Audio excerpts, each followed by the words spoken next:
Well, hello there, and welcome to our weekly question and answer. I see some people trickling in here, which is great. If you haven't been or you haven't been in a while, my name is Jasper. I'm the head coach here at the My Endurance Hub space, and we've had such a great response to these question and answers. Lots of people showing up every week and throwing great questions at me. So far, I haven't been stumped, but I've been pretty close a couple of times. um, just as a reminder, the all of these are recorded, and you can find them in the back end of the My Endurance Hub space. That's on Circle. So if you're joining us, it means you're already in there. But definitely check out the different places you can find all kinds of great stuff that we've created, along with tons of other things, master classes. There's some training programs in there. There's webinars. There's all kinds of goodies. So don't be shy and jump in there. Certainly send people our way if you think this content might be useful for them. We've had lots of fun creating it, and it's kind of ongoing, especially with these question and answer sessions that we do. Thanks again for being flexible today. I'm a runaround dad at the moment, and I had to get my daughter to school a little bit later than normal. So I appreciate people being patient and joining us at 11 here, Pacific Standard Time, West Coast of Canada. Anyway, let's get cracking. If you have a question, throw it in the chat box. So bottom right of your screen, there's a little chat bubble. That's where I check most things. You can use the raise your hand function too. No one's ever done that. So if you do it, I don't get you. Post it in the question in the chat room there, and we'll get to you for sure. So let's get started. It looks like we have a question already from James. James, thanks for joining us here. James says hello. And James says, tell us a little bit about your background. I understand you played tennis in the past as well. Yeah, so basically I bounced around all over the place. I'll give you the shortest version I can, which if you've been watching these question and answers, is impossible for me to give any short answers. But I started out as a downhill skier. I grew up in a little mining town in the interior of British Columbia. And my dream as a kid was to be a downhill ski racer. And, we spent all of our time on the hill in the winters. And then we moved to Ontario, and I was to join a ski program there that was like an academy. So we would ski half days, and we'd be in school half days. And that really accelerated the process of being a skier. In the summers, I always played tennis as my competitive sport. Again, in a small town community, I think it was $10 a year to be a member if you were like under 12 or something. So very, very affordable. And we play all summer, and we play tournaments around BC. And then when we shifted to the ski academy in Ontario, I also played tennis in the summers. Now, things are a little different now with kids sports. Like, we seem to do, the same sport all year round. But when I was growing up, skiing was truly a winter sport, and tennis was truly a summer sport. Now, if you're a tennis player, if you're a kid growing up, you play all year for sure if you're trying to be competitive. And ski racing, almost the same. I mean, they'll go, to the southern hemisphere, do training camps in when it's summer for us and winter down there. So really, it is all year round. But back in the day, we would play different sports in the summer versus the winter. So at about 18 or 19, I knew that ski racing wasn't going to happen. I made it reasonably far, but not where I wanted to go. It was actually really hard. It was like a first real breakup for me. I didn't really have any girlfriends, so I broke up with skiing. Anyway, but I always had played tennis, so I said, well, I'm going to have a crack at that one. And I moved to Toronto. There was some really competitive clubs there and really good coaching teams. And so I lived for about a year and a half with a family, and I would take the buses and the GO train, and I would make my way there every day.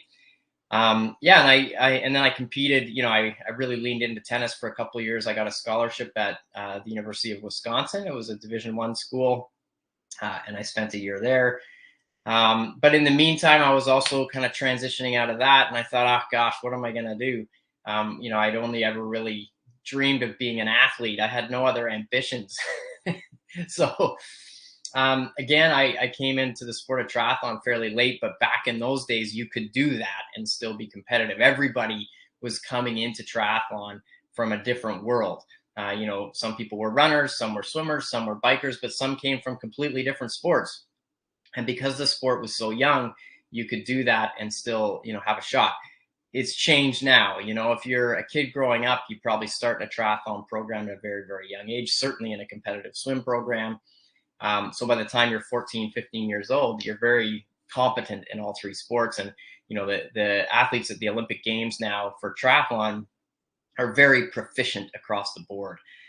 So anyway, that was my journey, early 20s, really leaning into triathlon. And then, 20 years later ish, not quite that long, I retired. So I had a good and productive career as a triathlete. And but yeah, my sporting background is very diverse, and it's like a series of failures. That's not meant to sound harsh. I can laugh about it now. At the time, it was always quite devastating. But in hindsight, I'm very grateful that I became very proficient in many different sports. As an adult now, I can pick up anything, whether it's a racket sport, running, swimming, biking, riding, whatever. And I feel pretty confident that I can hold my own out there. So thanks for the question. Thanks, James.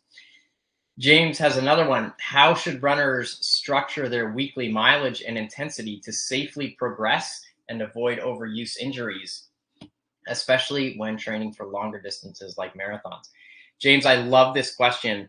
Of all the sports from swim, bike, run, the one that you're most likely to get injured doing, barring some acute thing on the bike or whatever, is running. It's very high impact, very hard on the body. And I think one of the biggest mistakes people make early on, if they don't have a running background, or maybe they're a little bit out of shape and they're just trying to get into it, is they try and do too much too soon. So how do you structure your weekly mileage? Well, really, it depends on where you're at in your sporting journey with running in particular. If you have a background in running, then you can be a little bit more aggressive probably with the mileage you're doing in the week. If you have a background in something like soccer or tennis where your body is used to that kind of impact, that repetitive impact, you can maybe have a little more volume. But if you've never been a runner and you've never done any of these sports that have that kind of impact load on your body, you have to be very gentle in the beginning. Now, let's fast forward. I don't necessarily think your question's about whether I'm a true beginner. It's more like, hey, I've been doing this for a while. Maybe I want to do a marathon or something longer. How do I structure my week? Well, it's all about, in my mind, load management or impact load management. So you have to spread out the workouts that are going to demand the most from your body or be the hardest on your body. And those two types of workouts would either be intensity, so fast running, or volume, so your long runs. So if you're getting ready for a marathon, in my opinion, there should be one workout in there a week that is your long run. And within about 12 weeks leading into that marathon, that long run should have quite a bit of pace work. So if your goal is to run a 3-hour marathon, then you should be spending time running 3-hour marathon pace.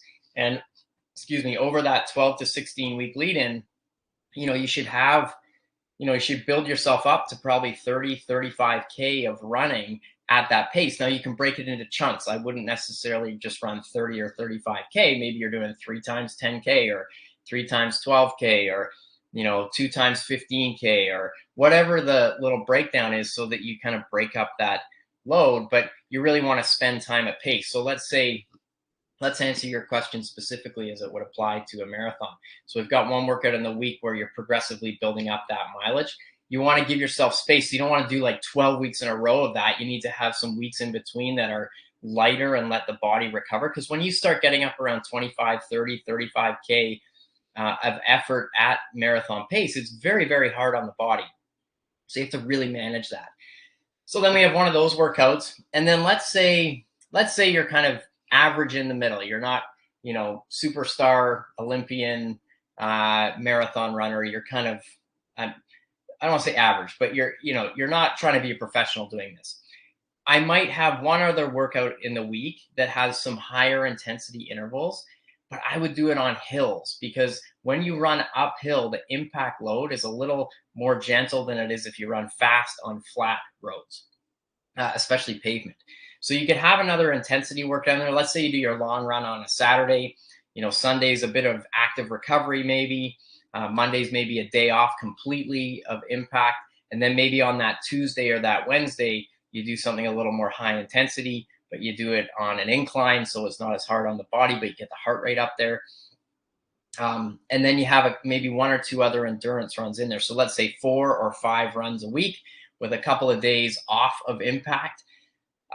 If you are coming from triathlon background, you can include some swimming or some biking to help kind of bring up that, aerobic stimulus, let's say, or that aerobic stress. So you go 2-3 hours on the bike once a week. Doesn't have to be hard, but it, kind of adds to that aerobic stimulus that we want to get the heart and lungs going without the impact.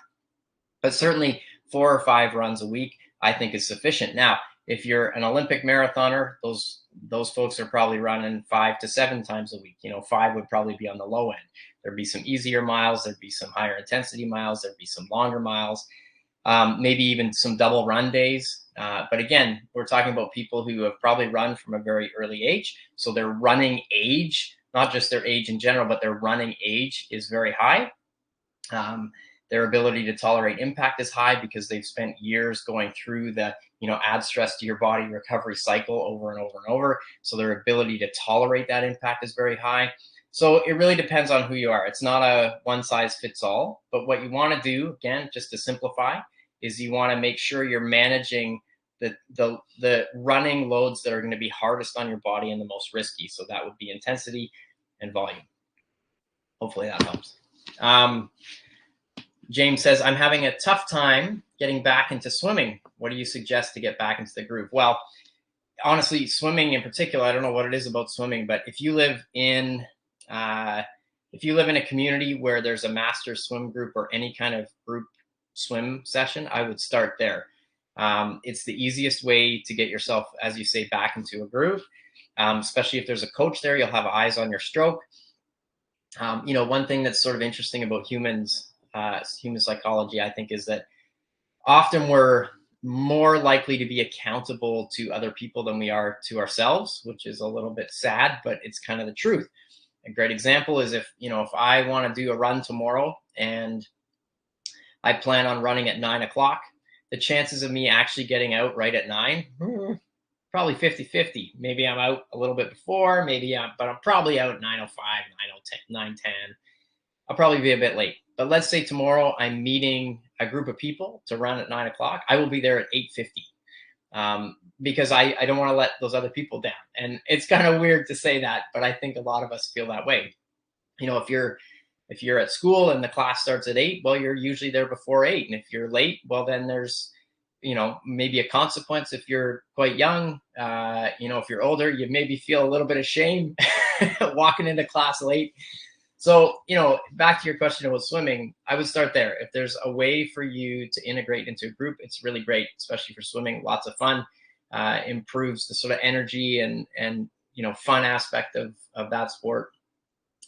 Failing that, what I would say is get a program, lean into a program. There's a level of accountability there, even if it's just something that you're getting, we have programs, at the My Endurance Hub space. Even if you're taking some swimming from there, there's a level of accountability. You don't have to think too much about what you're supposed to do. You can just pull the program, find out when the lane swims are at the pool, and just make sure you're there on time. That's another way to have a little bit of accountability and get that groove is, a lot of public pools, their lane swims might be sort of like 6 to 8 in the morning, and that's your window, that's your opportunity, and that might be it.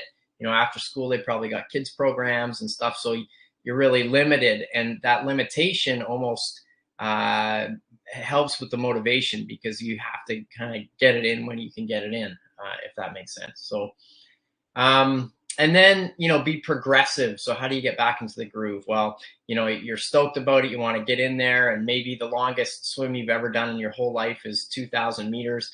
Well, don't get in and do 2,000 meters at the very beginning if you've had a huge break. Be progressive with it.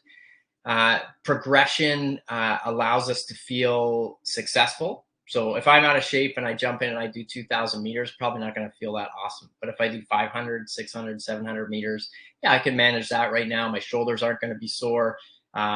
Fitness wise, I can handle that. And then, maybe on the next session, I'm adding a couple hundred meters and so on for a few weeks.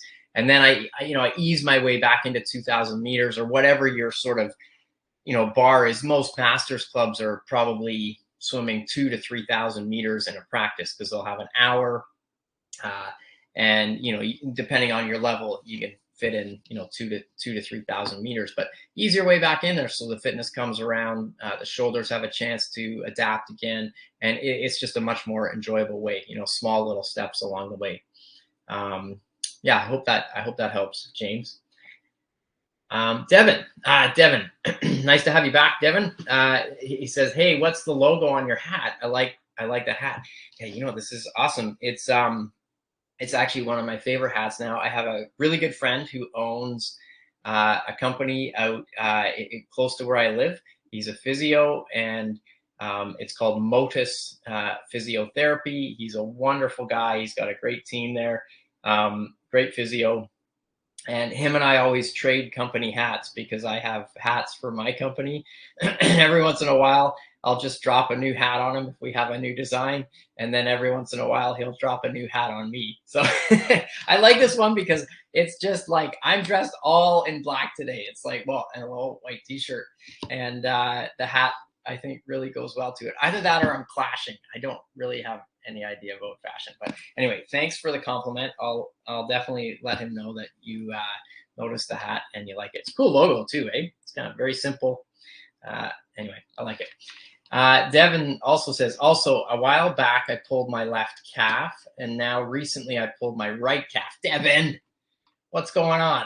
How can I prevent calf injuries, and why is it switching from side to side? Whew. Well, you're going to stump me on this one. I don't know why. It could be any number of reasons. So why do you pull a calf muscle? Well, it could be usually when we pull a muscle or a ligament or a tendon, it can be from any number of things. One is acute trauma, right? So maybe, you exerted that calf muscle very explosively beyond its capability to manage that load. And so you'll pull it. So that's one way, an acute trauma. The easiest way to think of it, an acute trauma is I fall off my bike and I break something. It's like in the moment, it's very aggressive type of trauma. And so I hurt myself.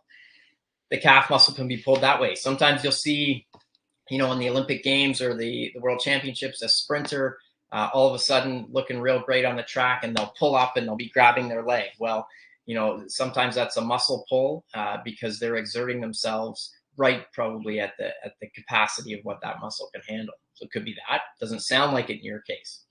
The other way is repetitive overload, or not overload, but repetitive load where you're not recovering. So, in a running injury, most running injuries are from too much repetitive load where the body doesn't have a chance to recover in between. So it's like an overuse injury. So it could be that.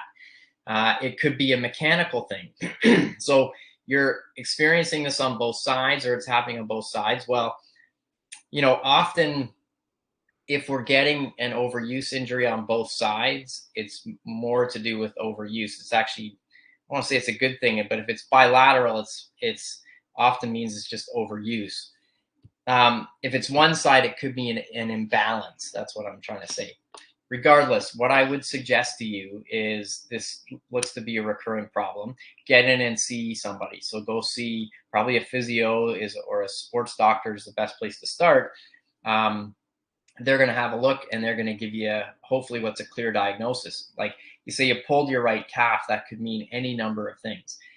It probably feels like a muscle pull, but it could be kind of feel like that, but it could be something else. I'll give you an example. Years and years ago, I pulled something on a run once, and it felt like soft tissue, like muscle or ligament or something in the back of my leg. And so I rested it for a few days, and then I got back to running, and then I'd run 5 minutes and it would be sore. And I went through this whole ridiculous process for about 6-7 weeks. and nothing seemed to get better. I could rest for a week or two, and then it would just come back. It was so frustrating. Felt again like something in my calf or in my, in that area. Eventually, the physio doctor were all at a loss. So I got some imaging done. I got an x-ray, nothing showed up. And then I had a bone scan. And a bone scan is not an x-ray. It's a different way to look at the bone, a little more in depth, takes a little longer. And sure enough, what we found is that I had actually a stress fracture in one of my bones. So my point is not that you might have a stress fracture. Please don't take it as me saying that. My point is it might feel like something, but it might be something different. And the only way really to start that ball rolling, to find out what's going on, is to go see a medical professional for sure. And then hopefully they can diagnose. And if they don't know, maybe then you're getting some imaging. To me, it sounds like, you're doing it on both sides. So it sounds like that muscle's just being over exerted, maybe not in the acute sense, like you're not sprinting as hard as you can out of the gate. It just sounds like that area, when you run on it, it's not having enough time or space in between the runs to fully recover. And based on where you're at as an athlete, it may mean, you don't need a day in between. Maybe you need 2 days in between running to stay on top of that. Last thing I'll say is it could also be a shoe problem. So I don't know when the last time you had your shoes checked out. Not all shoes are created equal in terms of some shoes work better for this foot and this type of body, and some shoes work better for this type of body. Go into a little independent local retailer. If you have one in your community, don't go order online because there's a million different shoes you can find. Go to a little specialty running store. The staff in there are usually very knowledgeable. Good to support your local businesses as well. They're going to look at your foot, the width of your foot, the length of your foot, your arch, whether you've got good support there. They're going to look at your running gait. If it's a good little store, they might even get you to sort of run, down the aisle. And then they're going to be able to say, okay, we carry these brands of shoes, Nike, Adidas, Asics, Hoka, whatever it is. And within each line, the shoe that is the best fit for you is this particular model, based on the width of your foot, or, the heel to toe offset might be a problem. Pulling the calf might mean you just need a little bit more of a heel lift in that. That can sometimes alleviate the tension on the calf. But again, best to go talk to them. They're like, professionals in their space of running shoe design and technology. So there's a number of things you can do. First and foremost, you need to rest that area now. So avoid the temptation to wake up every morning and test it. You got 2 calves now that are having a problem. So take at least a week or 2 off. See if you can book in, to a physio and get their opinion on what's going on. And then take your current shoes into a little independent retailer. You got some work to do, but I think at the end of it, you should have a clearer picture of what's going on, and make sure that you're, using the equipment that's right for you. So, I think that's it. Yeah. So, Devin, I hope that helps. It looks like we might, I don't know if we have any more questions. There's been some good ones today for sure. If you do, I'll give it another minute here. You can pop one in there. And if not, if you need to review, remember these are recorded. You can find them in the My Endurance Hub space. So you can check them out there. And we'll just give it another 30 seconds here. Anybody got any races coming up this fall, or is it kind of wrapping up if you're in the Northern Hemisphere? Do we have any Southern Hemisphere folks? Anybody race on the weekend? You don't have to answer. Anyway, it looks like that might be it for our questions today, which is great. As always, grateful that people jump on here. Tell your friends, tell them they can get real advice from a real coach with a real nice hat. Okay, well, let's wrap it up there. Thanks, everybody. Really appreciate you joining us, and we'll talk to you next week. I'll keep you posted on that time. Hopefully we're back to 10:30. I'm not 100% sure, but I'll let you know either way. Okay, everybody, take care.